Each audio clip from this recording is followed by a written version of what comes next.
Ladies and gentlemen, dear guests, welcome back from your break. I hope you enjoyed your coffee and took a little rest a bit.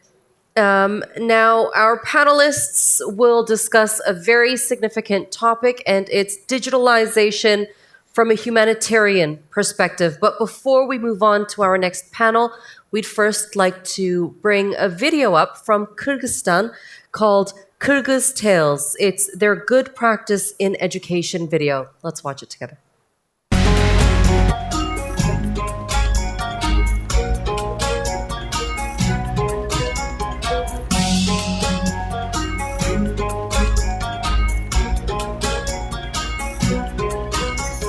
Учурда Мариф билим берүү комплексинде 3 жылдан бери сүрөт мугалим болуп эмгектенем. Жыл башында администрация долбоорлоо сабагын киргизген. Ошо сабактын негизинде биз бул долбоорду баштадык. Окуучулардын эң күчүсү 8 жашта, улусу 14тө. Бул сабактан сырткары ийдим сабагында жасадык. Бул идеянын келип чыгышына токтолсок, аламдаштуу заманда балдарга тарбиясы зор болгон улуттук жомокторубузду окуучулар окубайт жана аларды билбейт. Ошо унутуп бара жаткан жомокторубузду окуучулар сюжетин окуп, сүрөтүн өзү тартса, албетте биздин унутуп бара жаткан маданиятыбызды жандатат деген ойдо бул долбоорду окуучулар менен китебо жасоо бизди абдан шыктандырды жана таасирлендирди. Мен бул Ысык көлдүн жаралышы деген уламыштын автору болгондугум үчүн аябай толкундандым жана чыгармачыл сезимдерге толдум. Мага бул уламышта эң жакканы бул баягы кыз болгон. Ал кыз өзүнүн эркиндиги үчүн, сүйүүсү үчүн, максаты үчүн күрөшүүсү мага аябай жакты. Бул жерде баягы Кардуу хан аны эркинде ажыратуу үчүн, сүйүүсүн ажыратуу үчүн болгон аракетин кылды, бирок ал кыз эч качан баягы Кыргыз эл жомокторунун китебине сүрөт автор болгондо мен абдан толкундадым. Жана мага жакшы чыгармачылык сезимдери жаратты. Моюн сунбады, өзүнүн максаты боюнча кете берди. Мага бул Ысык көл уламышында бир жакканы мага маны тартканда ал сүрөт мага аябай бир сыйкырдуу, жакшы бир сезимдерди берди. Мен аябай жактырдым. Мага Ысык көлдүн пайда болушу мага мурдатан эле баягы аябай кызыктуу бир табышмактуу бир окуя болуп саналган. Жана мен аны бүгүн ал сүрөт менен тартып кылышым мен үчүн бир өзгөчө бир сезим болду.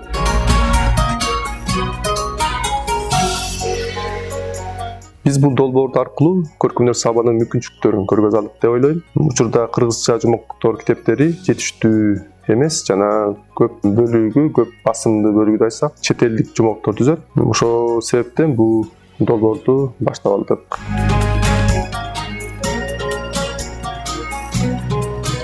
Анан мен келечекте дагы ошол кыргыз эл жомокторун дагы уламыштарды дагы тартып, өнүктүрүп кылгым келет. Себеби ушинтип биз кыргыз тилине биз салым кошо алабыз. Келечекте дагы көп жомокторду сүрөткө чыгарам деп ойлоп атам.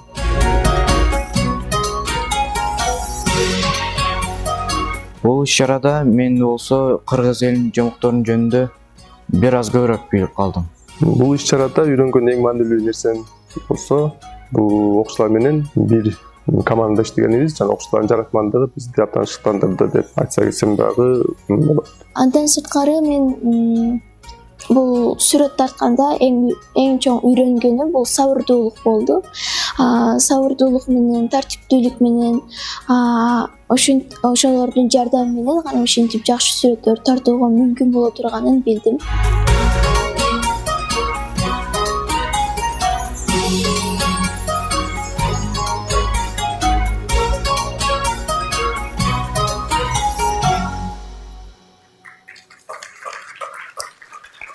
While we are all exposed to the digital world in this century, especially the young generation, I guess this kind of practice is very important when it comes to education, reading tales, interpreting them, and then illustrating them. It kind of expands or stretches your imagination boundaries. And I guess, Efnan, imagination is the key word here because that's where everything starts. Exactly. And reinterpreting these tales also means remembering their own national values and their forgotten expressions of their language, their culture, their identity.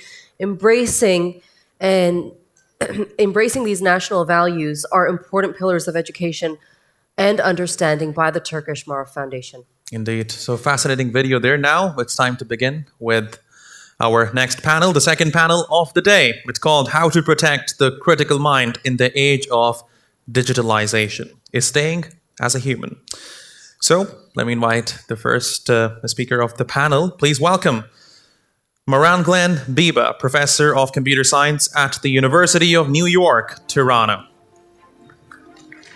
Professor Biba has participated in several European and national research projects and is co-founder of several startups in the information systems, which have turned into successful companies in the field. Recently, Professor Biba is serving as QA consultant in DG Taxud for the European Commission.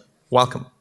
Our next panelist is Chi-Kin John Lee, the professor of curriculum and instruction at the University of Hong Kong and UNESCO chair in regional education development and lifelong learning. Professor Lee's research interests focus on curriculum and instruction, geographical and environmental education, life and values education, and teacher development and school improvement. Professor Lee was named among the top 2% most cited scientists in the world in terms of career-long impact in the latest list released by Stanford University. Welcome, Professor Lee. And next is Douglas Hartman, Professor of Technology and Human Learning in College of Education at Michigan State University. Professor Hartman is a leading American scholar in the fields of educational technology and language learning. His research offers a vision of how educators and leaders can cultivate a critical mindset in student workers and citizens during this age of digitalization. Dr. Hartman has been a keynote speaker at educational conferences across Turkey for over a decade. Professor Hartman, welcome.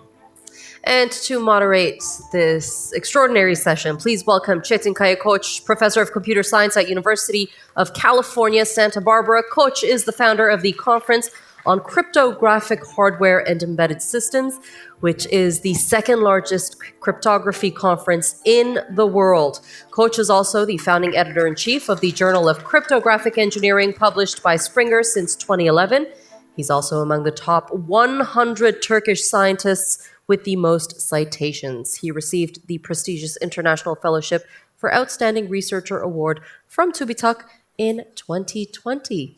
Very impressive panelist with us here today. Thank you so much for being with us once again, and we wish you a fruitful discussion. All right, good luck. Merhabalar, günaydın, hoş geldiniz arkadaşlar. Hello everyone, welcome you all.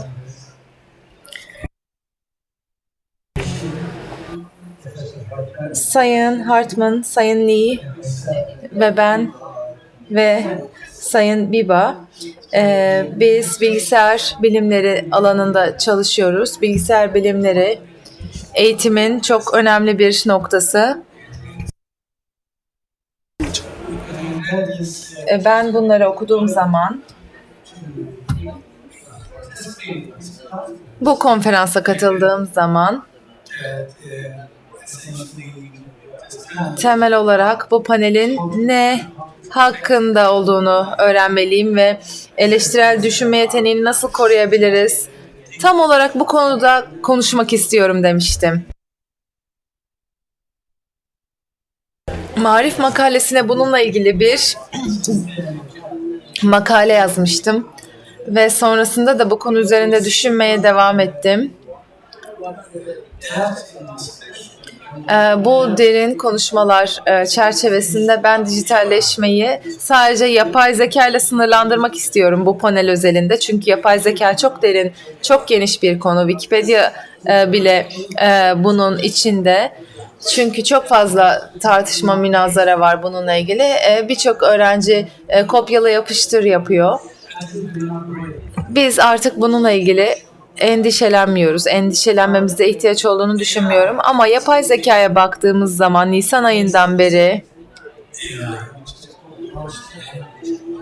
Büyük dil modeli, geniş dil modeli adında bir yapay zekanın bir bölümünden bahsedeceğim. ChatGPT bunların bir ürünü aslında ve türevleri de bunun bir ürünü ve şu anda dünyaya büyük bir fırtına yaratmak üzere gelmiş durumda ChatGPT. Özellikle öğretmenler ve sosyal bilimciler olarak biz derinden endişe duymaya başladık. Bu programlar, ChatGPT gibi programlar öğrencilerin kopya çekmesine yol açıyor ya da intihal yapmasına yol açıyor ve onları eleştirel düşünme yeteneğinden mahrum bırakıyor. Dolayısıyla ben bizim buradaki panel tartışmamızı sadece yapay zekanın bizi tarafımızdan kullanılmasına akademik intihale mi yol açıyor ya da bunu tersine çevirebilir miyiz?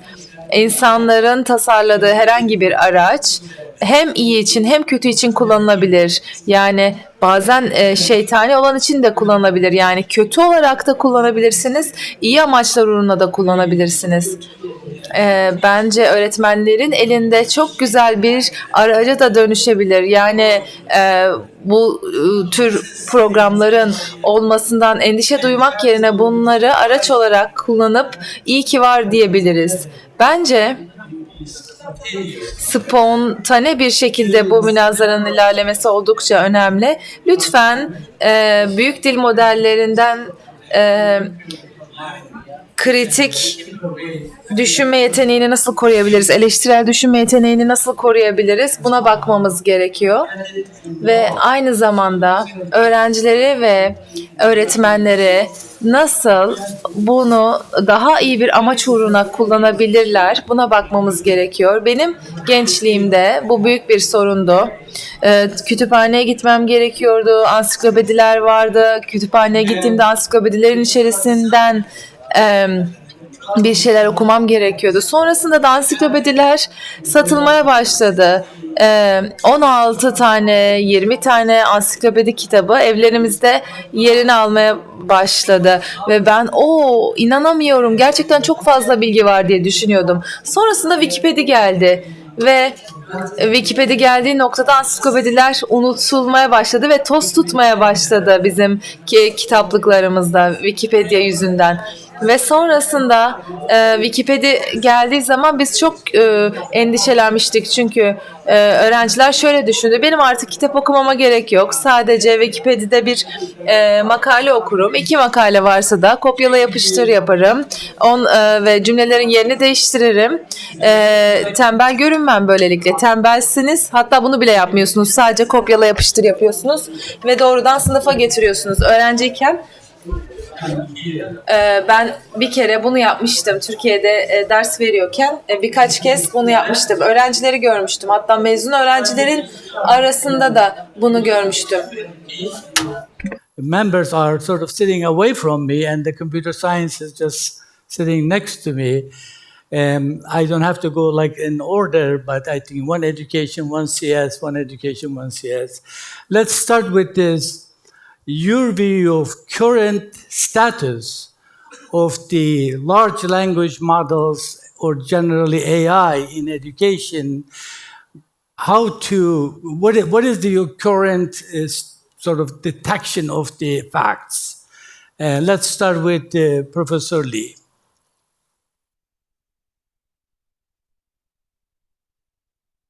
Can you hear us? Oh, okay, that's great. I'm not prepared for this. You're not prepared. That's good. Yeah, because I'm a good student. So when you give me the title digitalization, this is the first 10 minutes. I'm going to allow you. Yeah, I will try. Okay, I will give a try. But I'm a good student. First of all, when the secretariat give me the title, I check carefully, at least from the web, what does it mean by digitization? Digitization is a much broader term as compared with AI. Of course, I will talk a little bit about AI. So why not? I want to broaden a little bit about the discussion today. I would like to speak about the age of digitization as a broad context with special reference to its implication for learning and teaching. And also exploring the potentials for enhancing learning. In this conference, first of all, I would like to thank the Secretariat, the Turkish Merv Foundation for the impressive arrangement and so on. It talks about yesterday, some discussants and also panelists talks about teacher-oriented or teacher-centered pedagogy. And of course, we have, as a polarization, so to speak, student-centered pedagogy. I personally would like to focus more on learning. Instead of the role or individuals called teachers and learners or students. So I'm going to, first of all, to outline a few points. Number one, there's little doubt that the growing importance of technology as a whole that has been for us for a long time. However, of course, now the rise of artificial intelligence, AI, presents new opportunities and also challenges for schools. Professor, I would like to let you know that I'm not any expert in AI or educational technology. You can check on me. I write a lot of things in the broad field of education. I'm quite bold enough, to be honest, brave enough to actually appear in a local TV in Hong Kong, saying that our university, Education University of Hong Kong, is going to use ChatGPT for students and colleagues. And now, all the 8 UGC publicly funded universities in Hong Kong are now using, or at least allowing the use of ChatGPT as part of the AI-generated tool, so to speak. So I believe there are opportunities and also challenges for all of us, including schools and universities. I think in general there are 2 types of challenges. Number one is related to integration. And secondly, is about the implication for transformation, because this symposium or this summit talks about transformation, leading and change and so on. And last year, the theme is about the post-COVID education. So we are back to normal now. But the experience for post-COVID has provided a lot of receptivity to online education, to the use of technology as a whole, and other more open access mode of learning and teaching. I think it's a good sign. And my observation is that teachers are now more skilled, schools are more ready, more prepared, and also parents more understanding. Many current literature show that there are pros and cons for the application of digital technologies in education, especially related to equity. Equity in terms of equal access, in terms of variation within across countries, and so on. I think this is one of the key issues. When we talk about education, we normally have 2 dimensions, quality and also equity or equality. I would like to bring this point for audience to consider. Number 2, the challenges of digital technology, especially as they relate to school, curriculum, teaching and learning, need to be confronted. Confronted in a way that my personal take is that you can't avoid. In this era, you can't avoid the use of AI. How to really embrace it effectively and also ethically. You mentioned, Professor Moderator, you mentioned, Professor Koch, you mentioned something along the line of honesty, ethical use of this sort of technology. I think it's very important. As the AI-generated tools make the present felt effective ways need to develop. ChatGPT, we all know, there are different versions, there are different types of algorithm, so to speak, to generate different things. Can answer trivial questions, depending how you ask questions, depending on what sort of question you would like to put into ChatGPT. There will, of course, it can generate a lot of new ideas. Sometimes, trivial answers may be some misleading information and so on, as the back end of a chat box. I think the vision of AI requires the transformation of teacher roles. We would like to see new roles for teachers, and therefore I'm working as a teacher educator in my university, Education University of Hong Kong. I think we pay a lot of attention to teacher education to prepare our teachers for the AI generation. Yeah. Also, now this theme is talk about critical mind. I also want to bring forth another mind, so to speak, the creativity, the creative mind as well. Because in the 21st century that there are at least a few C's. Two C's are related to thinking. One is called creativity. The other is called critical thinking. Both of them are very important as in the field of education, in the field of psychology. It's about the basic approaches that we consider things. Of course, it's beyond not only creative and critical thinking. We have also other skills or metacognitive skills such as problem solving and so on. I think the use of AI should be also interpreted or framed in the 21st century where we talk about transversal skills, we talk about generic skills. I'm impressed by many speakers, in particular impressed by Minister Nadia. You mentioned about the notion of education, if I understand correctly, in the Bosnian and Turkish context called education as upbringing, if I understand correctly, yesterday. So meaning that I'm attentive to your speech. This notion, upbringing, is actually to some extent linked with the didactic tradition in Europe, which could be traced back for a long, long time. So this notion could provide a very important pointer for all of us. Education is not limited to cultivating thinking skills. Going beyond is all about nurturing character, nurturing values and virtues, nurturing patriotic attitudes and values as well in different national contexts, of course. So it also provides new directions. Not new directions, actually exist for a long time. It provides a new anchor, with a quotation mark, for all of us, especially in AI, where we tend to concentrate more on technology. I respect computer scientists. I respect all of you. But as an education researcher, I also incline to subscribe to the humanitarian will. This is very important. So with the general direction I painted as a background, there are some issues that I would like to outline based on the literature review. Number one, there are questions as to whether technology itself is capable of helping to develop creativity and critical thinking. I think there are some positive findings based on the recent research, based on the literature research. However, having mentioned as a generalization, there's also the use of different technologies and the influence of curriculum may insert different impacts on student creativity. It really depends on what kind of digital tools.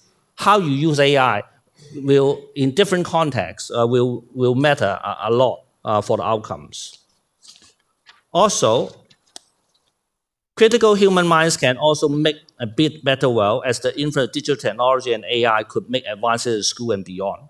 One of them, I think, in this era is that we have to be aware of the misinformation, malinformation, and disinformation of this century. We have to distinguish. We have to make inquiries. We have to exert our judgment to differentiate, to make our own judgment at the end of the day.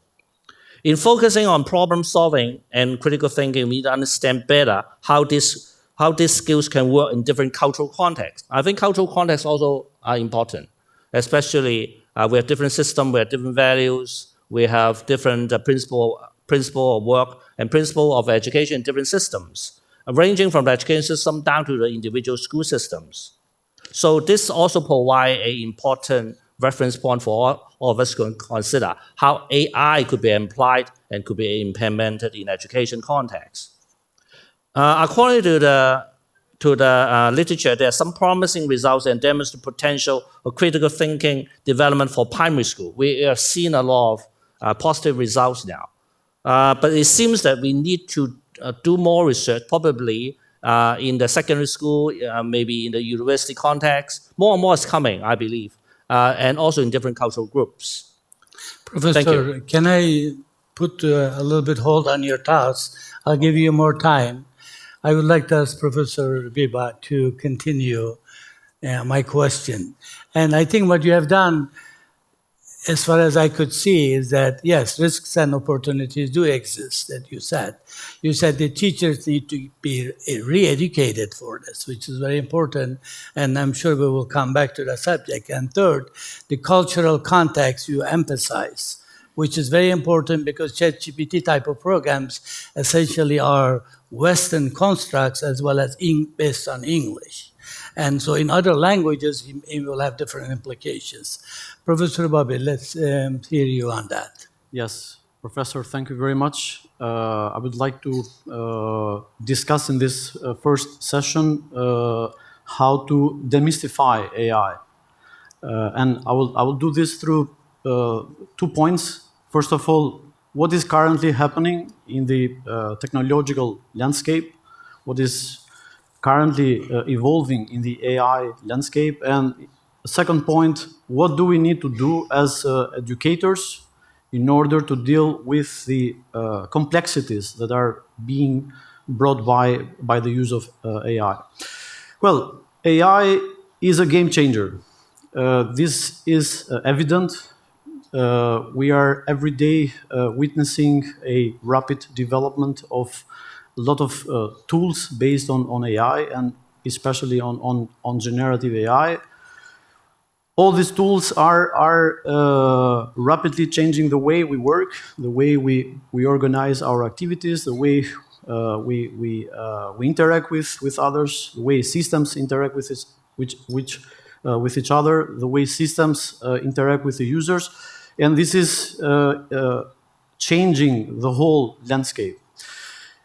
Not every technology is a game changer. Not every technology is disruptive, but AI is disruptive. And since it is disruptive, we need now to deal with both advantages and disadvantages.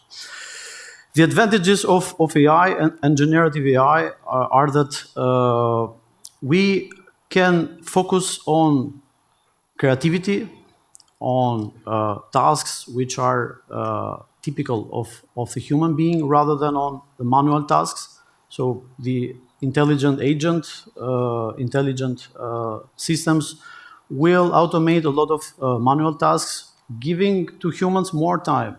So more time to dedicate to analytical thinking, to creativity, and to more interesting tasks.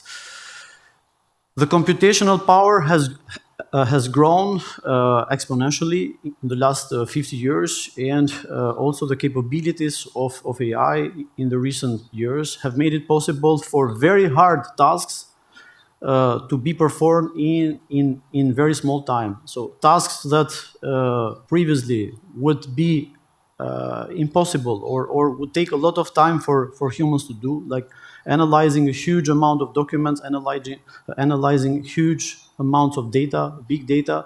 These are now possible through AI tools.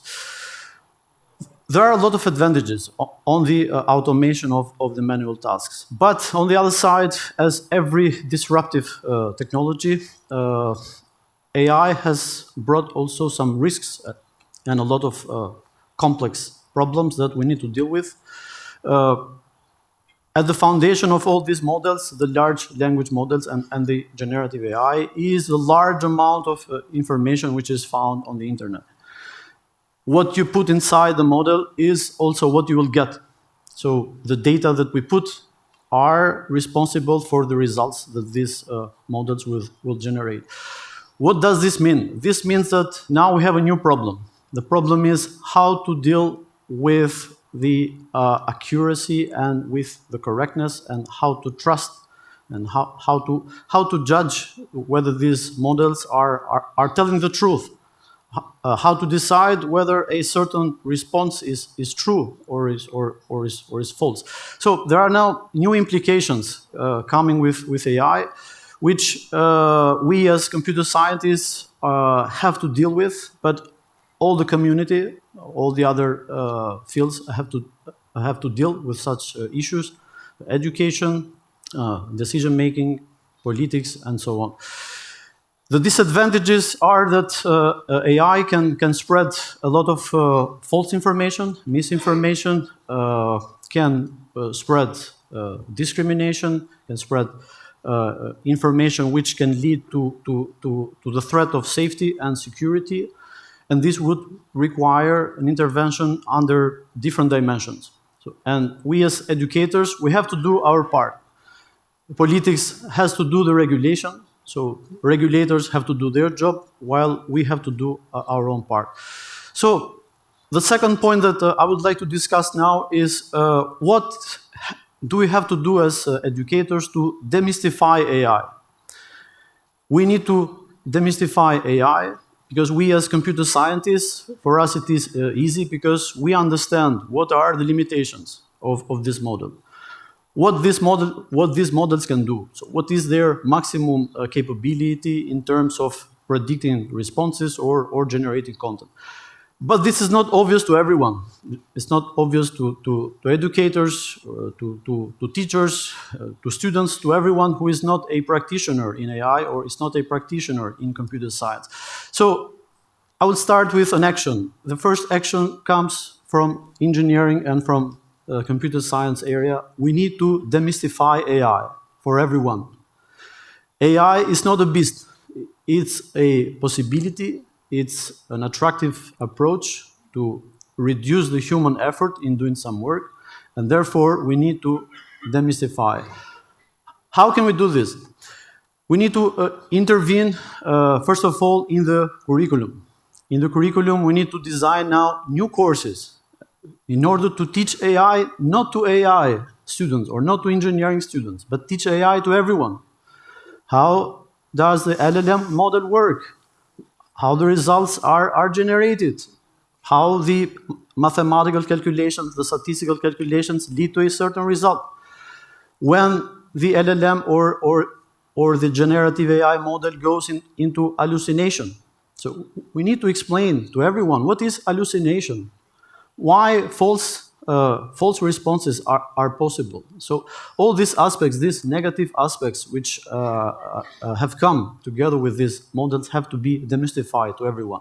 So we should introduce in the curriculum new courses or revise the curriculum if the courses are already existing, introducing a topic like the use of AI in teaching, the use of AI in learning. We need to teach the use of AI to teachers and to students, both. Because both these two important elements of the learning process, they have to know. So teachers have to know when a certain model can be used, what are the advantages, disadvantages, and also the students should know what is the capability of an AI engine and what are the ethics implications. So this action on revising the curriculums will require time, but we need to start now. So this is the time to demystify AI, and you can demystify something by increasing knowledge and increasing awareness about that something. And this is a duty for engineers, for computer scientists, for all those that have developed these models. We need now to explain these models to everyone so that everyone can better use these models and can optimize their own processes and their own activities. In the second session, then I will discuss about approaches on how to inject the AI in the learning and in the teaching process. Thank you very much. Yeah, this is yeah. Yes, indeed, this is very important. But this is also very complicated. What are you going to do? Assign a computer science professor to every department who teaches the teachers and the students about AI? That's much harder than it's easier to say it than to do it. But we'll come back to that because you will will visit the subject. Professor Hartman, let's hear that about the current status, your thoughts on maybe showing us what is next from your point of view. Great. Teşekkürler.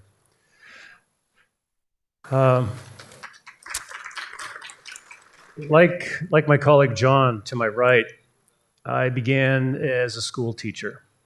I taught grades 6, 7, and 8. And I taught English language arts in the US. And one of the things I noticed as a new teacher was that there was considerable talk about being mindful, being critical of the technologies that we were using. And in spite of this talk about it, I saw very little walk, meaning very little action being done in the classroom, so that the talk did not match the walk. And as I became a parent some years later, I became concerned about this. I sort of selfishly wanted to make sure my kids had a kind of awareness, a kind of mindset that was critical, that they were aware, that the technologies themselves had a kind of orientation in them and how they would provide information, how they would shape experience. So what I'd like to share with you is some work that colleagues and I are doing to help shape this kind of awareness, this kind of critique, if you will, how to create a kind of critical mindset, and not just a mindset, but a culture among the kids that we work with in classrooms. So I have a really practical orientation. And this all started with my children. When they entered grade 2, when I would drop them off at school every day, I would say to them, ask your teachers a challenging question today. They were doing a lot of acquiring of knowledge, excuse me, but I wanted them to begin to push back a little bit and ask questions like, is that right? Or is there another way to look at this? I wanted that voice in their head, that kind of challenging. Years later, here they are a little bit older, my wife and I would ask them a similar kind of question around the dinner table every day. And that is, what idea did you challenge today when you were in school? Were you just accepting of everything, or did you provide that kind of pushback or that critique to what was being said and done? Again, we wanted to continue this voice in their head that it's okay to do this, that this is a useful and productive thing. And it's not being disrespectful, it's being honest. It's being directly honest. So this idea of challenge really became a kind of fundamental and focus point for thinking about how do you develop a critical mindset? How do you think critically? And I've become more interested in this generally. Like, what's the status of critical thinking worldwide? What kind of data do we have? And there's a pattern if you look at the data. Worldwide, but country by country. I want to share this just briefly. And this pattern is pervasive. It's fairly consistent. And I'll talk a little bit about my own country, just a couple of findings from the data. That kids in the US are aware of critical thinking and what it is, but they're not using it. Not on a wide scale. They use it in school, when they're prompted to do so, but when they get out in the real world and they're using devices, they don't have that kind of challenge or critique in mind. The other is observational. This comes from a number of studies that the teaching that's occurring in American classrooms doesn't really cultivate a kind of critical thinking that transfers, that goes out into the life and into work and into the world. And I'm really concerned about this for my kids and for all kids.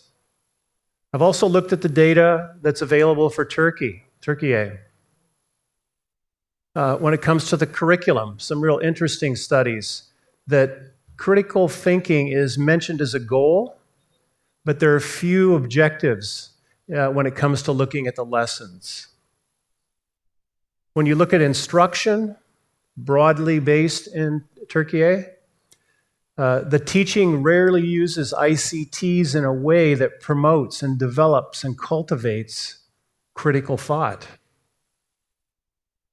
And when it comes to student learning, when we look at the international assessments, the OECD average is really below it's really below the the OECD average. And I think one of the most jumping out points in the data is just the actual utilization of critical thought. And the latest PISA assessment, working with 15-year-olds, a large portion of the students, when prompted to carry out a critical thinking task using digital tools, were completely lost. Didn't even know how to start and then where to go from there. So I shared these two countries, these two data points, to say that this is a pattern that's worldwide, that we need to do something. And so I've really committed myself and the colleagues I work with to thinking about what can be done, what can we do that would help facilitate, what would help cultivate a mindset of critique. So I have a couple of examples. I want to show you what we're doing. We're developing a set of tasks that can be used across the grades and across the curriculum. And I'm going to show you just one category of tasks. This is an awareness task. How do we really help people understand how the algorithms of AI work and influence what we experience when we're online? We call these algorithmic awareness tasks. And the first example I want to show you occurs in search. So if you can imagine 3 third graders sitting at desks, and they have in front of them 3 tablets. They're going to carry out this task. On each tablet, there's a different search engine. We have Google, Bing, and Yandex here. What the students will do is type in the same question in each search engine. And so one question we've used is simply, how tall is this mountain? This is Mount Hood. And when I was a school teacher, I taught right next to Mount Hood. And so you'd think this is a factual question. We're just looking at how tall is a mountain. We can measure it. And this is a picture of the mountain. Okay? We have powerful instruments that can measure how tall it is. So what do you think Google says? What do you think that Google's algorithms say the height of the mountain is? Okay? This is the number it puts forward in these third graders' search. What do you think Bing says? Does it give the same number? No, it gives a different number. So how can this be? How can algorithms in the background work and provide a different answer to what we would see as a factual question? And when we go to Yandex, what does it result in? Yet another answer. We could do this with other search tools, and we would come up with other numbers. Okay? These numbers are not widely varying, but they indicate that different sources, different kinds of information are being drawn upon to produce a result. One other quick illustration. When we use AI chatbots, you can imagine, in this case, some 7th graders, 3 of them working together at a table, and they have in front of them 3 laptops. And on those laptops are 3 AI tools. They have Google Bard, AI chatbot, and Bing's chat. And we prompt the kids also to insert the same question in each of these AI tools. And in this case, the question is, what's the best generative AI chatbot? Okay. Now, you can probably anticipate what each of them is going to say. So, what does Google Bard say? Trying to get it to advance here. Okay. It says that it is the best chatbot. Okay? Maybe not to be unexpected. What does ChatGPT say? It says that it is the best generative AI chatbot. And what's curious here is it says ChatGPT 3 is the better one, even though 4 is the more current and has a larger database. Let's figure that one out.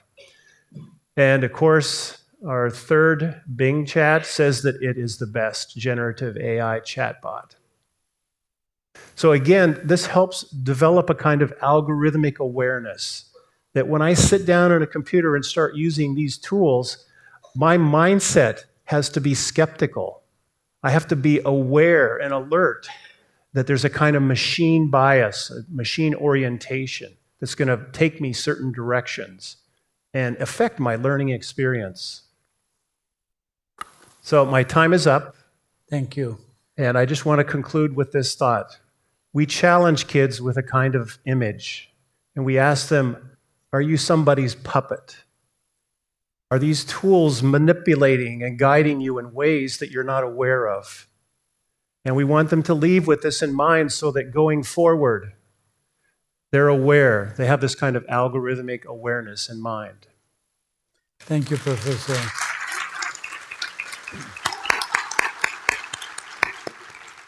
It's very obvious that you are a very traditional critical thinking teacher, and I think the AI generation will benefit from all of your accumulated knowledge and experience. Thank you for your thoughtful speech. At least two of us spoke about the risks and opportunities of the new world, new AI world. I have made a list for you. So I'm going to start this second session about what are those risks and what are those opportunities and how we can take the opportunities and amplify their power in the learning process. One of the risks that are spoken, because I have also spoken to many teachers on this, that the ChatGPT type of tool, I would like to ask always very concrete questions, because general questions get general answers, and we don't get anywhere with them. Very specifically, what is wrong with that? Number one, well, it will lead students away from critical thinking and reduce creativity, because they will just go and type in and get the answer. Two, it will encourage academic dishonesty. You will tell him not to use it, he will use it. Three, it will promote laziness and negatively impact memory retention. You don't have to remember anything. Oh, it's there, just go and get it. That's just that it works against you, because then you don't want to remember anything and you think that you will use it when needed. That doesn't work. That's not how the human mind works. And the fourth, it will disrupt the academic curriculum, and it's already disrupting mine. I am teaching a computer programming course remotely at Iğdır University, and I'm teaching them Python, 90 students, and 89 of them don't know Python. I love them because I am going to teach them. But there is one guy, he already knows Python and constantly disrupting my class. I had to throw him out. I said, I'm not going to allow you get in this class and use those chat box and sort of flood it out with your programming example while I am trying to get a point across. And this is more important. It's for individuals as well as for classes, as well as for different countries and cultures. It will make the gap between haves and have-nots bigger.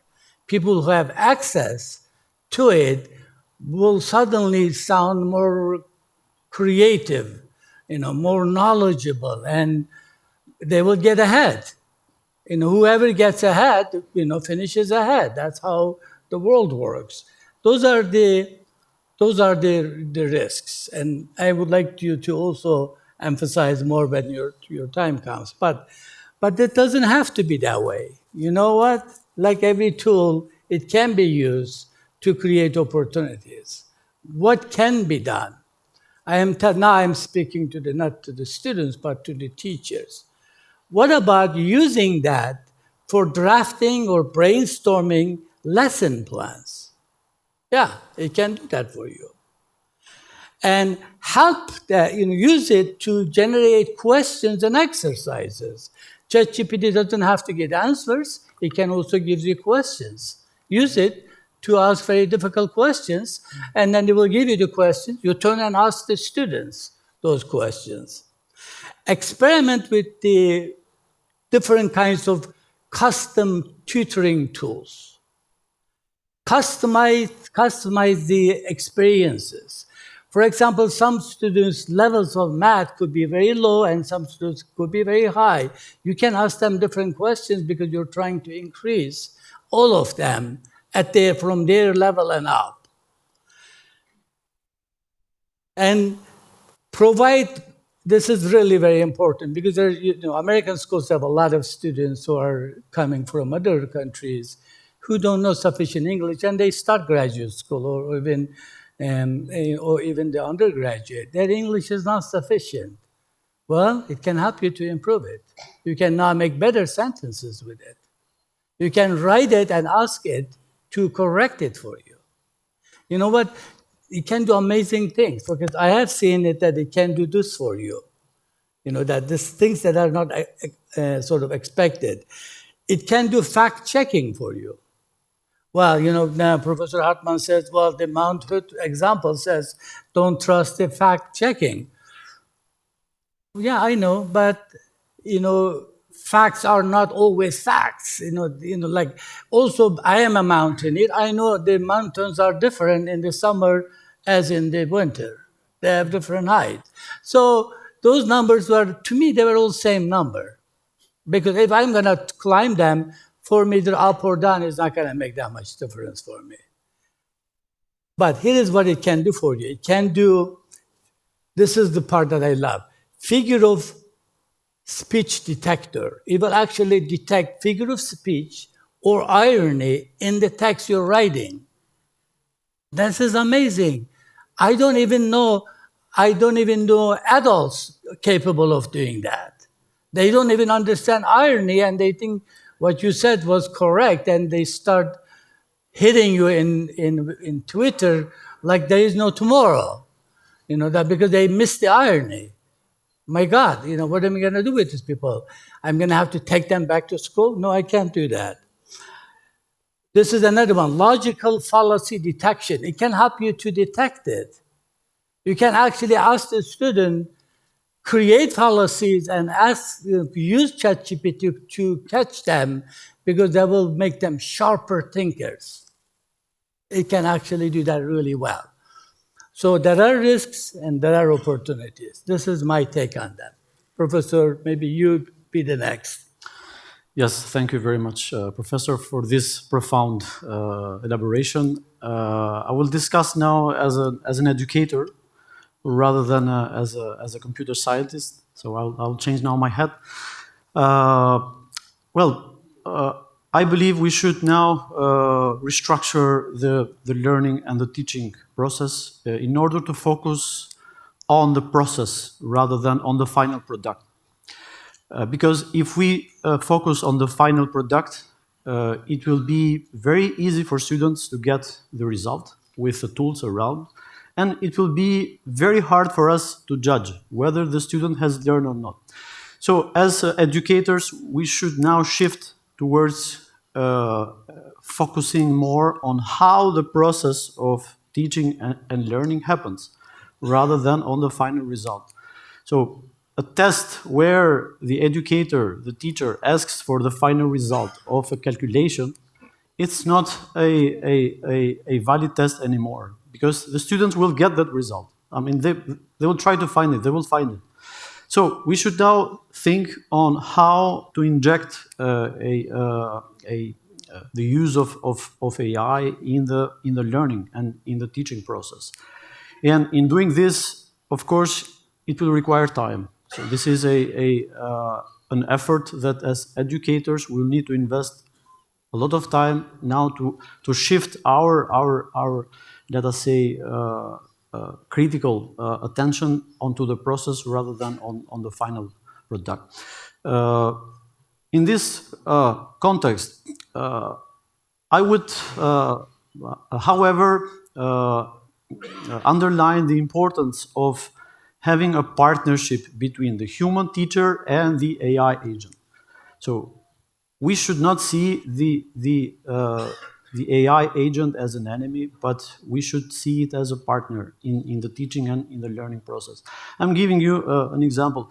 How many times you have asked students to summarize data? No, summarize data regarding a certain phenomenon, a certain process. This is a very hard task to go around in internet and try to find all the sources of information, extract the sources of information, elaborate, and so on, where you are asking for a table, a summarization of this information. An agent which analyzes a very high volume of data will help in this case to save the time for doing this hard task in exploring and in reading all these materials, so finding these materials online and so on. But then we have the task, we have the second part. So once the intelligent agent will give the summary, the summarized information. This is the point where we should now invest effort. What does the student need to do now with these results? So we need to cultivate skills that the AI agent does not have. Because the AI agent does not have self-awareness, does not have context awareness, does not have ethics, does not have values, does not have a culture. So it's a robot. So here we need to inject the critical thinking into the students so that these results are now interpreted correctly. So we need to teach. We need to teach the teachers and we need to teach the students, because this second part of interpreting the results of an AI agent becomes really important, becomes really essential. Can we trust a result that we get from an AI agent? Is the AI agent in hallucination form? So is it giving random answers? And I think we have to inject AI in the learning and in the teaching process by cultivating in students skills that the AI cannot have. The skills are skills which are based on the human judgment. The skills which are based on ethics, are based on our values, on our culture. So as educators, now we have a very hard and long task and action to do, which is that of injecting AI in the teaching and in the learning process, but teaching skills that the AI cannot have, which are the skills that are based on the human judgment. Thank you very much, indeed. Yeah,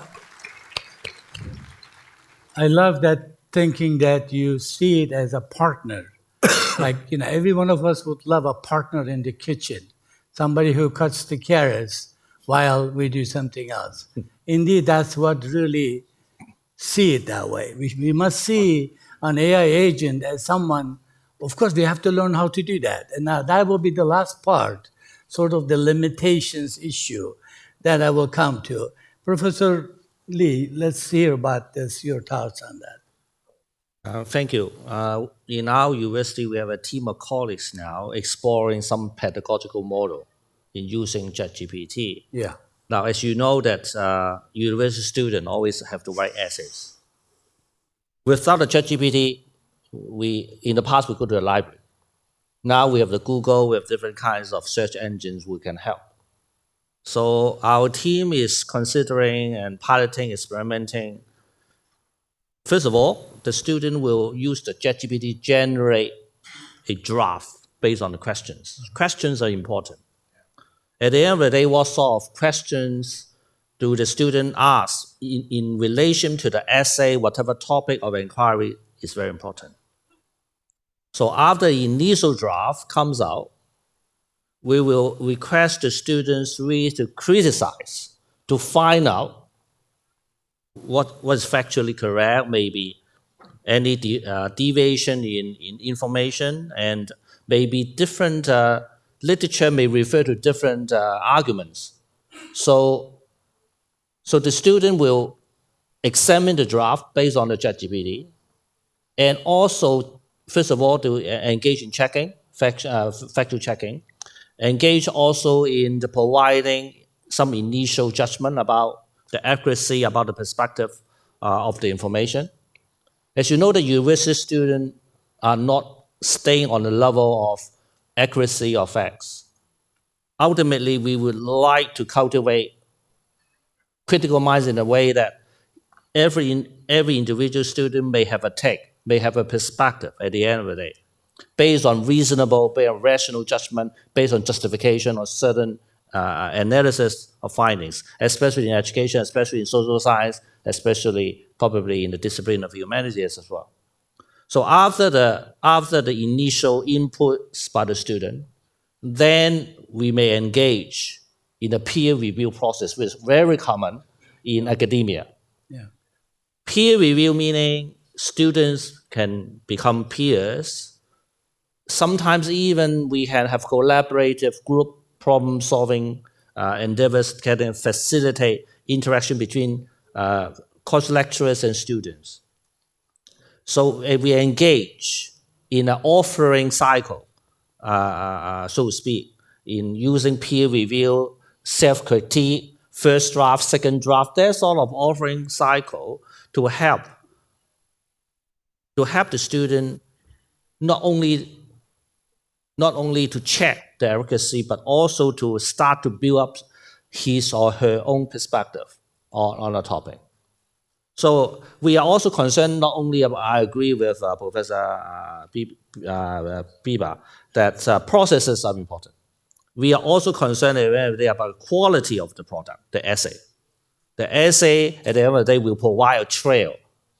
The trail will provide a development trajectory, development journey about a student's development in using ChatGPT. So this is an initial pedagogical model we would like to explore. Definitely in our location, in future, we can share with you the initial results. So we care both about the processes and the products. Referring to the interesting example by Professor Duck, I think I'm a geographer by training. Mountains are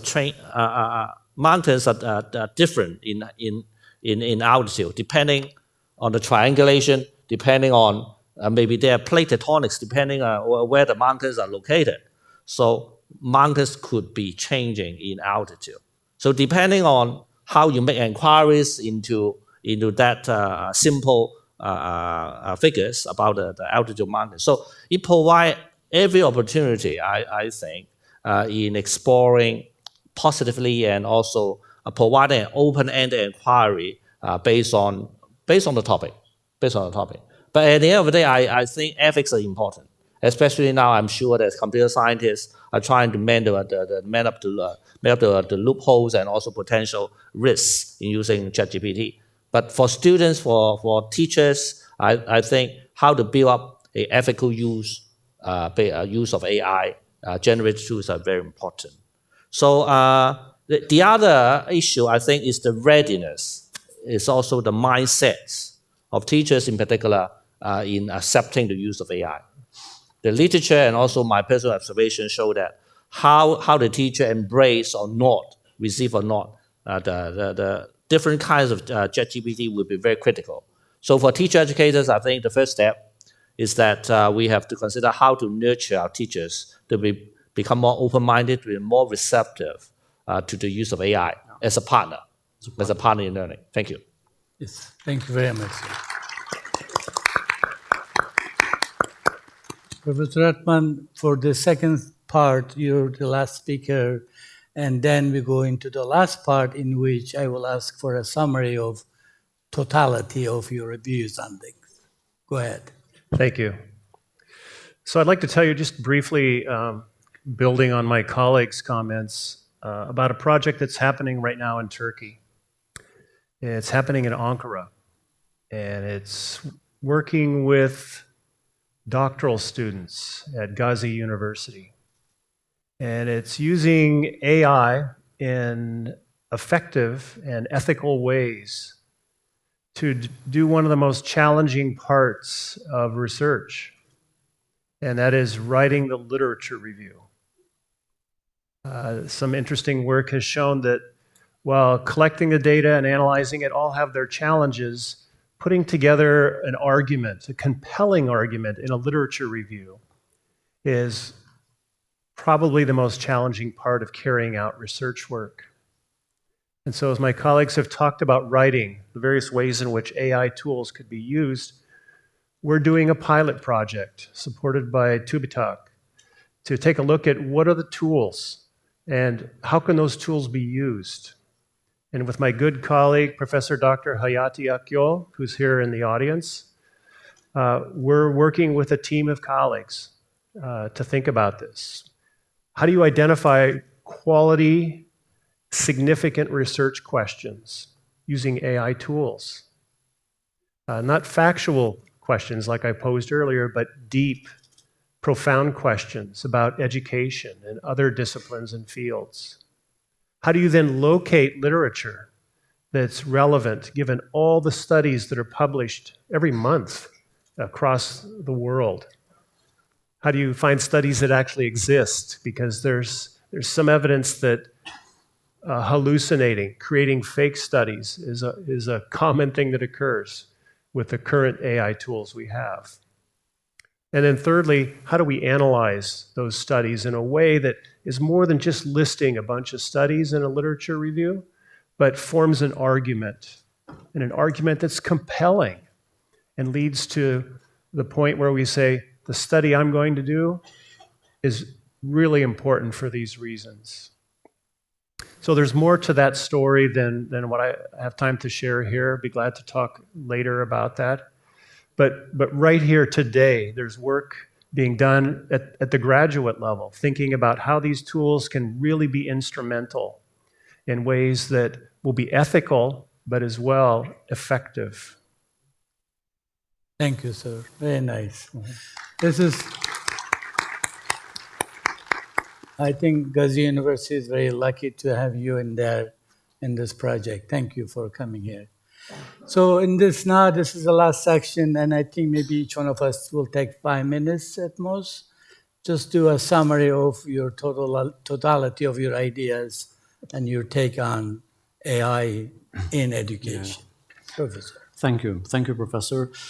So to summarize, again, this time starting as a computer scientist, again, I insist on the concept of demystifying AI, so teaching AI in the schools for teachers and for students, so that everyone understands the capabilities, the advantages, the potential of these tools, but also the disadvantages, the risks. We should teach in our curricula how to judge, how to assess. To assess these models and the results of these models, and we should invite teachers to be open, to use these tools, which will improve their activities, their teaching process, and will help them to focus more time on the skills which are outside of the AI capability, skills which are based on judgment. So they can teach the students skills which are important to judge the results of an AI model. So as a computer scientist, as engineers, we have the duty to explain to everyone what are the algorithmic internals of such models. These models do not do magic. They process data in input and they produce results in output. So what you give in input is what you will get in output. So these models do not have awareness. These are not based on self-awareness, on a contextual experience like a teacher have, are not based on values or ethics. So they produce the results based on mathematical calculations. And since these are mathematical calculations, we should then teach students how to finally interpret the results of these models. As an educator, I would consider the AI agent now as a partner. So as a dialoguing partner with whom the teacher can dialogue, the student can dialogue. But in order to dialogue with a partner, in order to discuss with a partner, we should understand how the partner works. So how the intelligent agent thinks, works, and we should understand the basic or the general functioning of such systems in order not to fall in the trap of trusting false information, misinformation, because the information will always be biased. So biasing is one of the oldest problems in artificial intelligence and in machine learning. Since AI and machine learning were born, bias was a problem in the input data. And if the input data are biased, the output data will be biased. So as an educator, now we have the duty to teach all these aspects, negative aspects or critical aspects of using AI in education. And finally, to conclude, I insist again on the idea of teaching skills which an AI robot or an AI agent will never acquire. Skills which are based on values, on culture, on ethics, and we need to revise our curriculum. Many years ago, in our university, we introduced a course which was called computer ethics. Now this course is obsolete. We need to do AI ethics because it's not anymore the use of a computer that can create misinformation or problems of safety or security, but the huge volumes of data that are being processed by an intelligent agent can lead to not trusted information. So we need now to teach AI ethics, and this is an invitation for educators and for engineering, for computer science, to introduce this new topic, AI ethics. What an intelligent agent produces in terms of the results, and which are the problems in terms of values, in terms of culture, and in terms of ethics. So AI ethics is the last action that we have to do, Professor, as educators. Thank you very much, sir. Professor Lee, let's hear you now. Thank you. I think personally, today we try to reduce the negative aspects while respecting the potentials or the harnessing the potentials of AI. Yeah. So I think we should be partners, computer scientists and educators and also government policy makers, schools, principals, teachers should be partners. The student, of course, is the major partners, key holders in this. In particular, we could consider minimize or even avoid deterministic thinking about AI. As a partner, as a metaphor of the partner, while we have to trust the partner, sometimes we have to agree to disagree with the partner based on mutual respect, mutual understanding. So at the end of the day, I think as an individual, as a human being, I think creating individual perspective about phenomenon, about knowledge, I think is very important. Number two, I think based on the current situation, I think there's still a lot of research and also practice needed in different contexts, in different cultural contexts to understand the use of AI and ChatGPT and so on. In particular, addressing the issues of access and equity for education.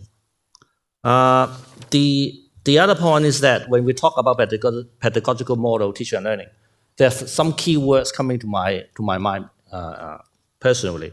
Number one, dialogue, engagement or engaged teaching and learning, open-ended inquiry, reflection and dialogue, collaborative inquiry could be some directions for our consideration. About the topic for inquiry, I think we are now moving towards interdisciplinary or multidisciplinary inquiry.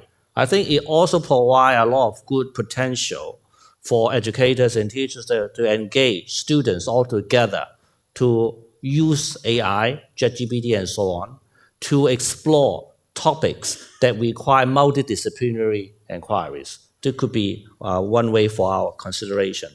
Last but not least, I think the readiness of teachers and educational practitioners need to be enhanced to embrace the use in a positive and ethical manner about the use of AI. Thank you. Thank you very much. Professor Hartman, it's your turn. I confess that I was a little bit intimidated when you said that we should summarize the totality of our ideas. Yeah. And so I quickly pulled out my computer and sought some assistance. And so I typed into ChatGPT-4, what is summarize the totality of Douglas K. Hartman's ideas. And I've written a fair amount over the last couple of decades, and so I wanted to know what it said about my ideas. And the top idea is that be mindful of the implementation gap.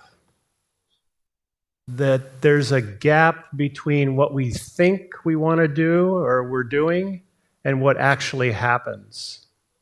And we see this in the policy world often. We develop a policy, and then there's a gap between the ideal of that policy and what actually happens in a classroom with kids, day in, day out. And so this idea of an implementation gap is, I guess, the totality of the work I've been doing, is to think about how can we close that gap? How can we create tasks that are student-initiated, that are experience-oriented, that really move kids in directions that we think are of value, or that they think are of value.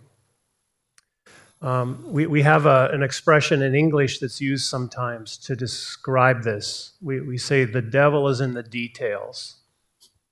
And that simply means that we have high things we want to do, but when we get down to actually doing them, they're much more complicated and sophisticated and difficult to do. And so I think that would be the message taken away today, that as you walk out these doors later today, that you make a commitment. You say that I'm going to really work on the details of this. Because while we're virtuous and have ideas that we think we can hold and act in practice, it's much more challenging to do that. Thank you. Thank you.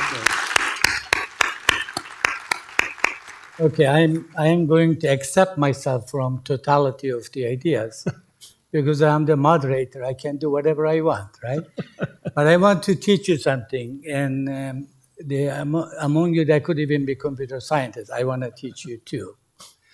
There is a field that's somewhere between physics, chemistry, mathematics, and computer science. It's called complex systems.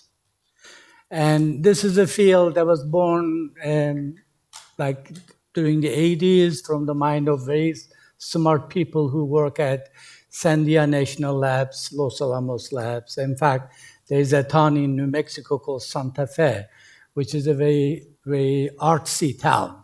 And there's an institute, Santa Fe Institute, it's right there.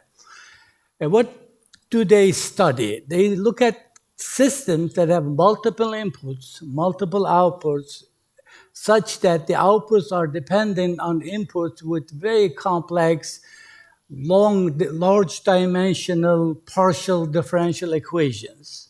And not only that, there are some relationships we don't even know what they are. We only have some empirical ideas about what those relationships could be. But the system is running and then somehow working. And it's like, yeah, we have designed it, but some of it is just happening. It's called emergent abilities. And emergent ability means we didn't really put it there. It's just happening there because the way the complex systems are, they are capable of making things that haven't been expected, that haven't been planned, designed, or implemented. They just happen. And you know what LLMs are? They are complex systems. And so what that means is that even the computer scientists, including myself and the gentleman next to me, don't understand LLMs. And it was Richard Feynman once famously who said, anybody who says who understands quantum physics is lying. And I will repeat him, anybody who says they understand LLMs are liars. Because those unexpected things are going to happen and already happening. Because I think, and some of it I actually told you a little bit of, like, we were not really expecting the ChatGPT to detect irony. No, we were not expecting it. It's not part of the design. You know what ChatGPT is? You will laugh at it. It's such a simple algorithm. It will take a sentence with the last word missing and try to guess that word with some statistics. That's what ChatGPT is. Well, you make a sentence, for example, you will type it in. This morning, in order to wake up, I drank. Now, what are the possibilities that after I drank, there is coffee or tea? Very large probabilities. Much lesser probabilities of alcohol or iron. In the morning, nobody drinks iron. But there are few people who are drinking iron. So there are fewer possibilities. It's just making sentences, like my dear colleague said, it doesn't have consciousness. It doesn't know what it's talking about. It's just making newer words as it goes along. That's what AI is.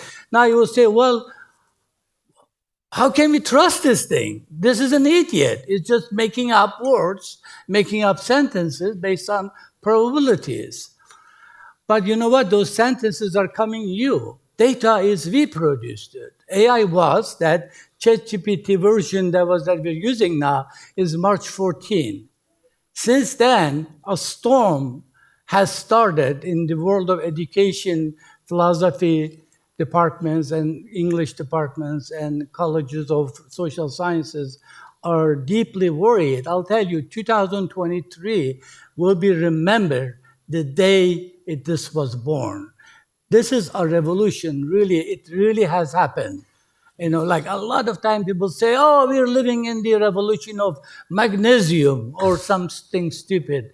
No, that's not true. This is the real revolution. Education and the way we approach problems. It would be really a pity.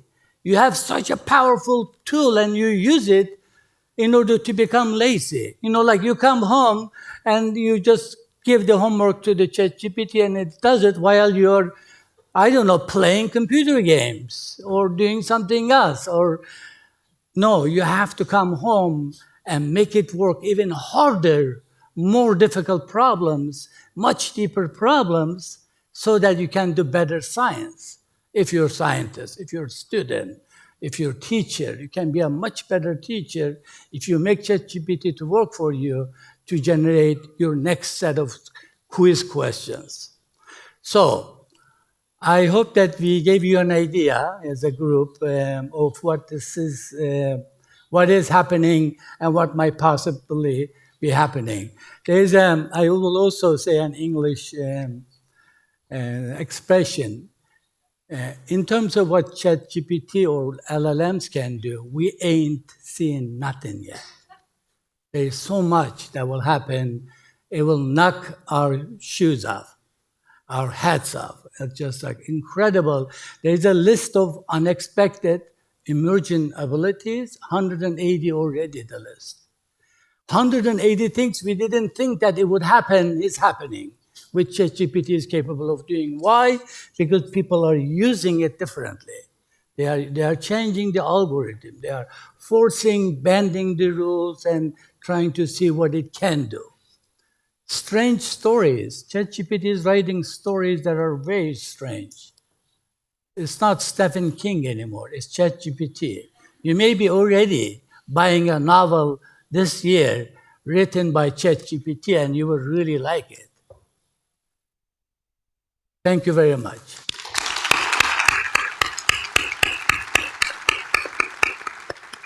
I imagine that would be questions, and I don't know how much time we have.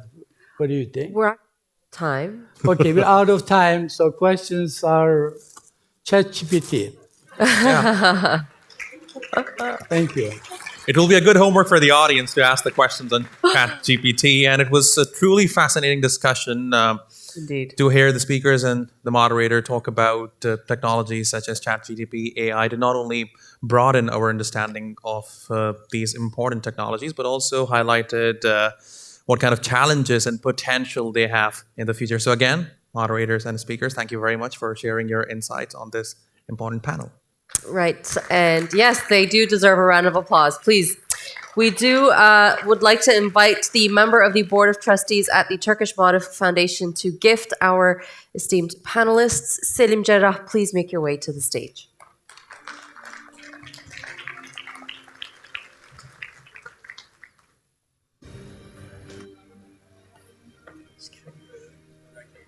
Geliyorlar.